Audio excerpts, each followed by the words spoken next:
Bom dia, gente. Hoje a gente vai estar dando continuidade à aula da semana passada. Na aula da semana passada a gente iniciou um módulo sobre fisiologia das plantas e tratamos um pouco sobre condução de seiva, né? Falamos sobre a seiva xilemática, que é a seiva bruta, né? Que vem das raízes até as folhas. Hoje a gente vai dar dando início falando um pouco sobre a seiva elaborada, ou seiva orgânica, ou seiva floemática, porque ela vem através dos canais chamados de floema. E a seiva floemática, ela nada mais é do que, e também chamada de elaborada por conta disso também, porque ela contém compostos produzidos a partir da fotossíntese que aconteceu nas folhas. Diferente da seiva bruta, da seiva xilemática, da seiva mineral, em que ela é literalmente bruta. Sais minerais absorvidos do solo juntamente com água, que são levadas para as folhas, onde nas folhas é feito o processo de fotossíntese com o auxílio de energia luminosa e gás carbônico, produzindo uma seiva mais elaborada, que é a seiva flemática, ou seiva orgânica. Nisso, as substâncias orgânicas que servem de alimento para a planta deslocam-se das células onde são produzidas ou onde são armazenadas para as células onde serão utilizadas. O deslocamento da seiva orgânica pelo floema é explicado pela hipótese do fluxo em massa ou hipótese do desequilíbrio osmótico. Lembrando que a hipótese indicativa para o transporte da seiva estilemática era a hipótese da coesão-tensão, né, que vai sugando e subindo como uma escadinha. Já na hipótese do desequilíbrio osmótico, a gente lembra um pouco da química de osmose. O que é a osmose? É a transferência de um solvente em meio a um ambiente onde contém mais soluto. Lembrando o que significa solvente e soluto. Solutos são partes sólidas e solventes são partes líquidas. Então, se eu tenho dois ambientes em que um dos ambientes eu tenho mais soluto e o outro ambiente eu tenho mais solvente, sem gasto de energia, eu vou ter a transferência deste solvente para o ambiente onde tem mais soluto para que ocorra a dissolução daquele soluto.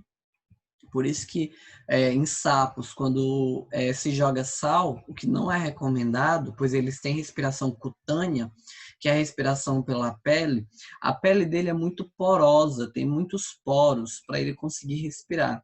No momento que você joga sal na pele do sapo, que também está úmida para poder ocorrer esse processo de respiração, o solvente na pele dele, que é aquele líquido, ele vai tentar dissolver o soluto, que é o sal, fazendo com que a pele do sapo fique ressecada e não consiga mais fazer a respiração cutânea.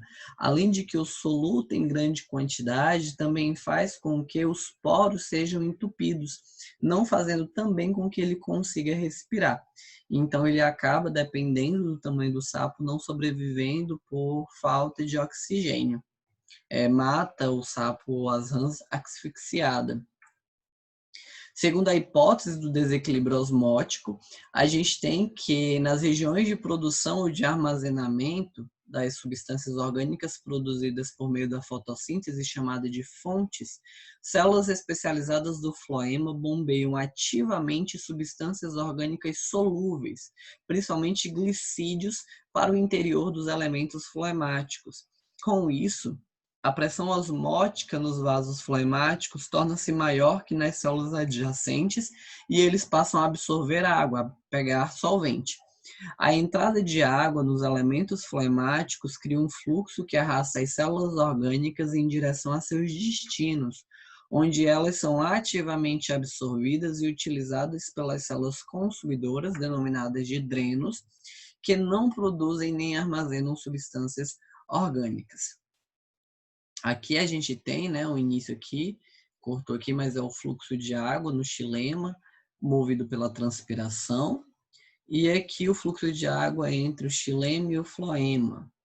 Aí aqui a célula, onde as substâncias orgânicas são encontradas. E aqui o processo de transporte, ó.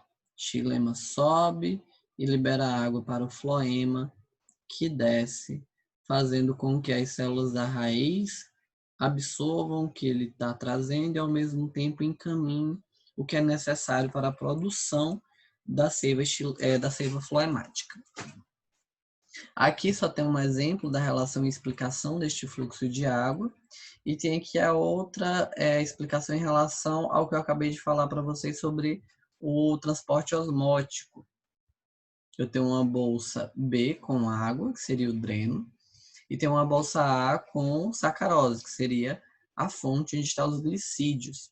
E tem um canal, que seriam os vasos floemáticos. Nisso, ocorre o processo de transmissão, né, de transporte, onde aqui tem muito soluto, então ele vai puxar mais solvente, e nesse processo de puxar mais solvente, ele vai acabar levando um pouco de soluto. Olha a diferença do tanto de soluto que eu tinha aqui, para o tanto de soluto que agora eu tenho aqui dissolvido, e o tamanho do saco aqui da bolsa, e o tamanho aqui também com a quantidade maior de solvente. E não há gasto de energia, pois a osmose não há gasto de energia. Um experimento clássico que demonstra a importância do floema na condição de substâncias orgânicas consiste em remover o anel da casca do tronco de uma árvore, procedimento que ficou conhecido como anel de Malpighi.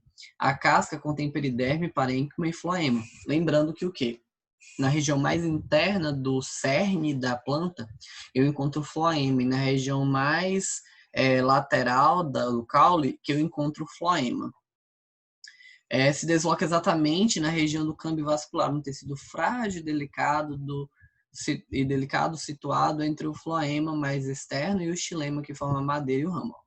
É feito um anel aqui, ao redor da planta, que é o anel de Malpighi, onde rompe a continuidade do floema, e é o que acontece? Incha a parte aqui da planta, diferença desse lado para esse lado, que esse aqui é assim que foi retirado, e depois. Por que incha? Porque o transporte é frequente, vai continuar levando floema tentando levar o floema e o xilema. Só que aqui eu cortei os vasos. Então é como se eu entupisse, segurasse uma mangueira. Vai começar a encher, se for uma mangueira flácida, não uma mangueira que se estenda, não for com um plástico rígido. E aí ela vai, encher, porque causa o acúmulo de substâncias acima do corte, provocando um inchaço que pode ser notado algumas semanas depois. Uma árvore da qual se retira acaba morrendo por falta de substâncias orgânicas para a nutrição das raízes. Continuando, a gente tem aqui agora os hormônios vegetais e o controle do desenvolvimento. Nas plantas, o desenvolvimento é controlado por substâncias orgânicas denominadas fito-hormônios. Por que fito-hormônios? Porque o fito vem de planta e hormônios do que nós falamos que são os hormônios. Então, fito-hormônios são hormônios de plantas ou hormônios vegetais. Estes são produzidos em determinadas regiões da planta e migram para outros locais onde exercem seus efeitos, que consistem na regulação do desenvolvimento em suas diversas manifestações, sendo crescimento, resposta a estímulos, floração e etc. Aqui a gente tem uma tabela com todos os hormônios, em que vai ser mais explícito mais à frente, só que eu vou explicar todos eles agora e depois a gente vai só passando. O hormônio auxina é o hormônio que estimula o alongamento celular. Atua no fototropismo, que é isso, foto referente à luz, tropismo de indicar, de caminhar, de direcionar. Então, se eu falo fototropismo, eu falo que vai em direção da luz. Ele também é referente ao gravitropismo, que é em relação à gravidade, também conhecido como geotropismo, que é em relação ao solo, geoterra, grave, gravidade. Então, geotropismo ou gravitropismo é em direção a solo, na dominância apical e no desenvolvimento dos frutos. O local é no meristema apical, que é na ponta do caule, e também na ponta da raiz. O transporte acontece pelas células parenquimáticas do floema, no caso, nos canais do floema, e as células parenquimáticas que circundam os tecidos vasculares, né, o xilema e o floema. Depois nós temos o hormônio giberelina, que ele promove a germinação de sementes e o desenvolvimento de brotos, estimula o alongamento do caule e das folhas e a floração e o desenvolvimento dos frutos. Então, ele está mais presente nas sementes, onde nas sementes ele desenvolve o processo de saída do caule e saída da raiz, que depois as auxinas na gema apical consegue fazer o desenvolvimento do caule para cima e da raiz para baixo. Ele também é encontrado no meristema apical do caule, frutos e sementes em desenvolvimento, e provavelmente ele vai percorrendo pelo xilema e pelo floema. Daí, a gente tem um próximo hormônio, que é a citocinina, que estimula as divisões celulares e o desenvolvimento das gemas, né, das pontas das plantas. Participam da diferenciação celular e do desenvolvimento das gemas. Aí a parte cortou, né? Então, participam da diferenciação dos tecidos e retardam o envelhecimento dos órgãos. É encontrado principalmente só no ápice da raiz e é conduzido pela seiva bruta, pelo xilema. Depois a gente tem o ácido abscíssico, que ele promove a dormência das gemas e sementes, induzindo o envelhecimento das plantas. No caso, enquanto a citocinina ela retarda o envelhecimento, o ácido abscíssico ele promove esse envelhecimento, ele induz o envelhecimento da planta. Chega um momento em que a quantidade de ácido abscíssico começa a ser maior do que a quantidade da citocinina, fazendo com que a planta envelheça e morra. E por fim, nós temos o etileno ou eteno, que ele estimula o amadurecimento de frutos, atua na queda natural das folhas e dos frutos, ele é encontrado em diversas partes das plantas e o transporte dele é feito por difusão de célula a célula. O etileno ele é muito encontrado em frutos, principalmente em frutos, até mesmo depois de cair da planta. Por isso que dizem, algumas pessoas indicam, para que se você quer que um fruto amadureça mais rápido, é só você colocar ele dentro de uma sacola fechada, pois o etileno continua sendo liberado no ambiente, e numa sacola plástica fechada, ele não tem para onde percorrer. Então, ele com a planta, com a fruto, no caso, ele consegue absorver mais etileno do que em um ambiente aberto, fazendo com que ela amadureça muito mais rápido. Então também tem que ter cuidado porque ela acaba amadurecendo até apodrecer. Mas é uma forma de amadurecer frutos mais rápido, trancando elas, fechando elas na sacola plástica, onde o etileno vai circular em maior quantidade. Aqui vai tratar de uma forma mais específica, que a gente não vai, porque senão vai prolongar muito o vídeo, mas as auxinas, como a gente falou, que promove o crescimento do fototropismo, que é em direção à luz, e o geotropismo, que é em relação ao solo, ou o gravitropismo, né? Que é a mesma coisa. No caso aqui tem uma exemplificação, ó, que se o caule ele está reto e a luz bate apenas de um lado do caule e do outro é sombra, por exemplo, plantas que guardam-se em janelas, provavelmente elas vão entortar. Por quê? Porque a luz vai bater aqui e elas têm fototropismo. Então, elas vão contra a luz, fazendo com que pese esse lado e a ponta do caule se direcione à luz. Aí, professor, só falou que fototropismo, elas gostam de luz. Não. Fototropismo é que elas vão em direção da luz, a ponta do caule vai em direção à luz. Então, elas têm uma resposta contrária à luz para que aconteça esse direcionamento. Olha, o hormônio aqui, ó, ele vai pesar esse lado para que a ponta do caule se direcione em direção à luz. A mesma coisa acontece no solo. As pontas das raízes vão para baixo porque há um peso dos hormônios na ponta da raiz, fazendo ela ter um geotropismo. Aqui, ó, por exemplo, ó, plantas que foram colocadas deitadas, elas vão em direção, ó, da luz que está vindo diretamente de cima. Elas entortam porque começa a pesar e a entortar elas para que elas tenham esse tropismo em direção à luz. Aí que entra a dominância apical, ó, aonde eu falei que são as gemas que vão crescer.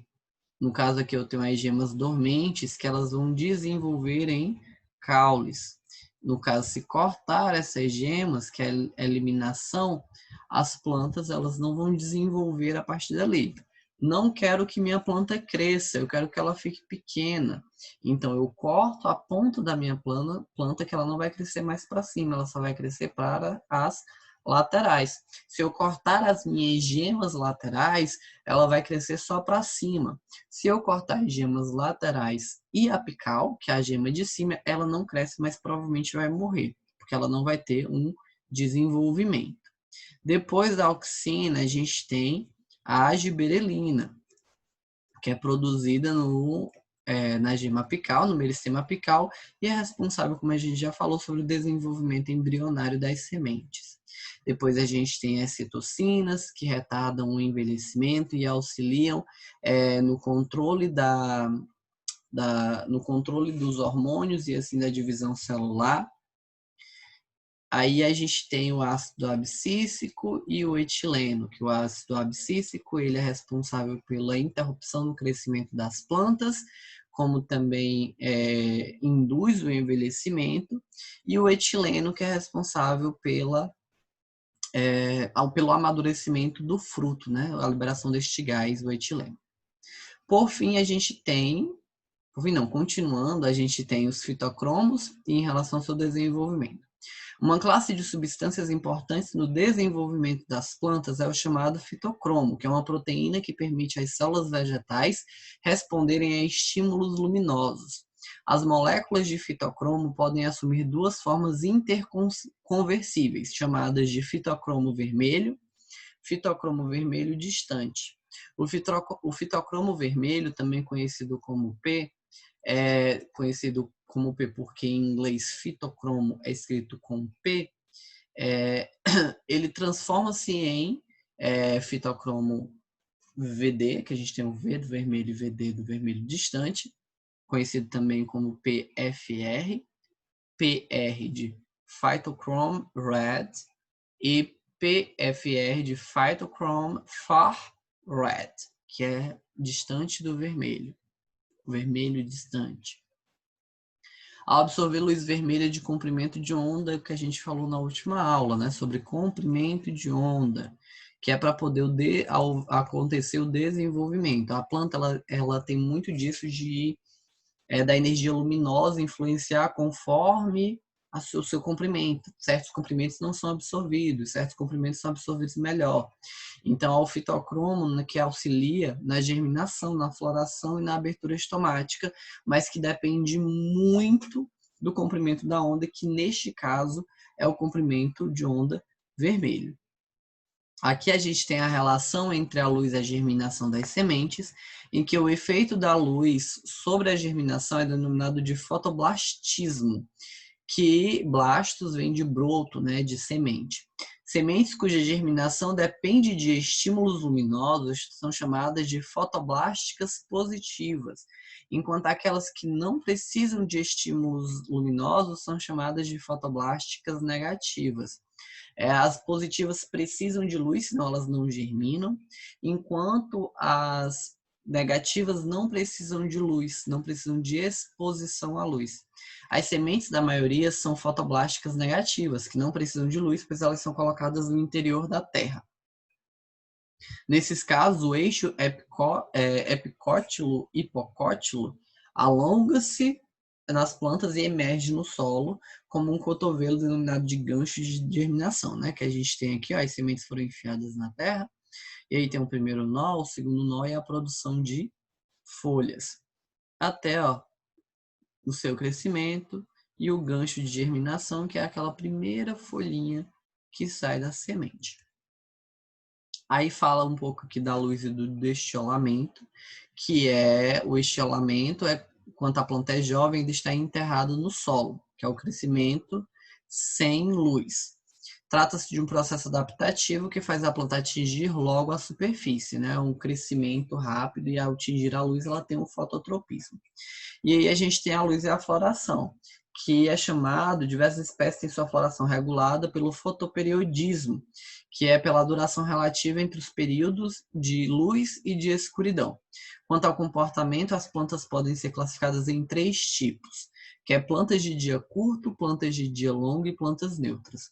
As plantas de dia curto são as que florescem quando a duração do período luminoso é inferior a determinado número de horas. Esse valor limite de horas para a floração, que varia de acordo com a espécie, é denominado de fotoperíodo crítico. Em geral, essas plantas florescem no início da primavera ou do outono. Exemplos de plantas de dia curto são o morangueiro, né, e o crisântemo, que é uma flor. Plantas de dia longo florescem quando a duração do período diário é superior ao fotoperíodo crítico. Em geral, essas plantas florescem no verão, que tem uns dias mais longos. Exemplo dessas plantas são a íris, o alface e o espinafre. Deve-se notar que não é a duração absoluta do período que importa, mas se ele é maior ou menor que determinado valor. O fotoperíodo crítico, característico da espécie da planta considerada. Por exemplo, a erva touro é uma planta de dia curto e o espinafre de dia longo, mas ambas florescem se expostas a períodos diários de 14 horas. A erva touro é classificada como de dia curto porque floresce quando o período de iluminação diário é igual ou inferior às 16 horas, que é o fotoperíodo crítico. E o espinafre é uma planta de dia longo porque floresce quando submetido a um período igual ou superior a 12 horas. Então, que é o seu período crítico. Isso quer dizer que o quê? Eu tenho um período crítico máximo e eu tenho um período crítico mínimo. No caso da erva touro, eu tenho um período crítico máximo, que é 16. Mais de 16 horas, ela já queima e morre. Enquanto o espinafre, em menos de 12 horas, ele não germina nada, ele não floresce nada. Então, se eu passar de 16 na erva, ela não germina, mas se tiver menos de 16, de boas. Já no espinafre, se eu tiver menos de 12, nada acontece, mas se for mais de 12, independente da quantidade que seja esse mais, eu consigo, porque ultrapassou meu período crítico. Já as plantas neutras são aquelas que independem do fotoperíodo, como o tomate, o dentalho, o feijão de corda, que não tem muita relação com a luz. Daí a gente vem o controle do fotoperiodismo pelos fitocromos, que são as variações, né, do comprimento de luz do vermelho. Nas plantas de dia curto, o fitocromo vermelho distante atua como inibidor da floração. Por isso, elas florescem apenas nas estações em que as noites são longas, porque elas são de dia curto. Durante o período prolongado da escuridão, o fitocromo vermelho distante se converte em fitocromo vermelho, deixando de inibir a floração, fazendo com que elas sem luz consiga florescer. Nas plantas de dia longo, o fitocromo vermelho distante atua como indutor da floração.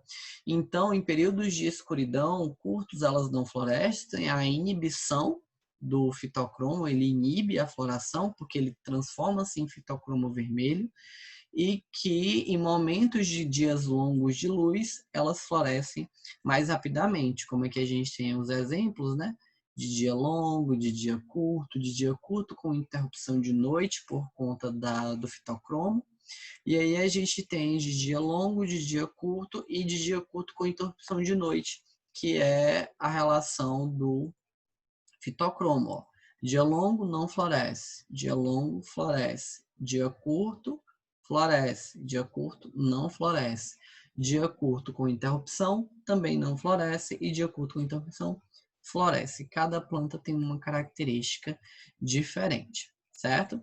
Agora vocês vão responder a atividade, que ela vai da questão 16 até a questão, vamos descer aqui mais um pouco para vocês verem, até a questão, a atividade é um pouco longa, até a questão 35, viu? Mas só que a atividade é longa só porque tem algumas questões que vão pular. Eu vou mostrar aqui para vocês. Vai aqui da questão 1, né, da questão 16, né, que seria a primeira questão daqui dessa atividade, mas a questão 16 até a questão 21, no caso aqui continua da 22 até a 25. Da 25 até a 29, da 29 até a 35, que são 3 páginas diferentes. Então, aí a gente tem da 16 à 35ª questão, certo? Então, respondam a atividade, o prazo de vocês é até a finalização do bimestre, pois essa é a última atividade do bimestre, certo? Semana que vem vocês vão ter prova, eu adiantei esse vídeo, como eu falei para vocês na videochamada, que eu iria adiantar o vídeo da aula 10, porque a aula de vocês é só na sexta. Então, eu estaria adiantando o vídeo da aula 10 para vocês finalizarem o assunto. A gente finaliza o módulo nessas 2 aulas, é um assunto bem curtinho de assuntos que a gente já viu. Então, façam as atividades, atualizem a prova de vocês no dia 13, conforme a gente falou na videochamada. Tchau, até o próximo bimestre e até a próxima aula, que será no próximo bimestre. Tchau para vocês.